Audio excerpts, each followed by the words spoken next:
Formal nang itinalaga ang 326 na bagong opisyal mula sa PNPA silang paglaong Class of 2026 sa isinagawang Donning of Ranks and Badge of Honor ceremony noong ika-14 ng Abril. Sa talumpating ibinigay ni Police General Jose Melencio Nartates Jr., Chief ng Philippine National Police, pinaalalahanan niya ang mga nagsipagtapos na ang kanilang suot na tsapa ay hindi simbolo ng otoridad o pribilehiyo, kundi ng accountability o pananagutan sa taong bayan.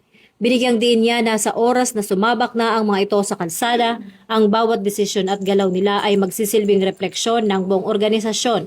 Kaya't ang hamon niya sa mga ito ay patunayan ang kanilang pangalan bilang paglaom o pag-asa sa pamamagitan ng tapat na serbisyo.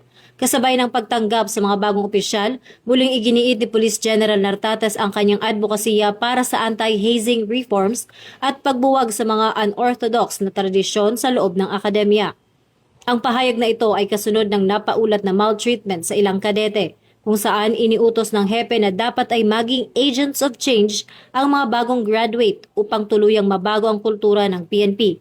Bago ang kanilang deployment sa mga malalayong rehiyon at sa Special Action Force, sasailalim muna ang mga bagong opisyal sa isang compressed 45-day investigation officer's course upang matiyak na sila ay bihasa at handa sa tunay na hamon ng pagpapatupad ng batas.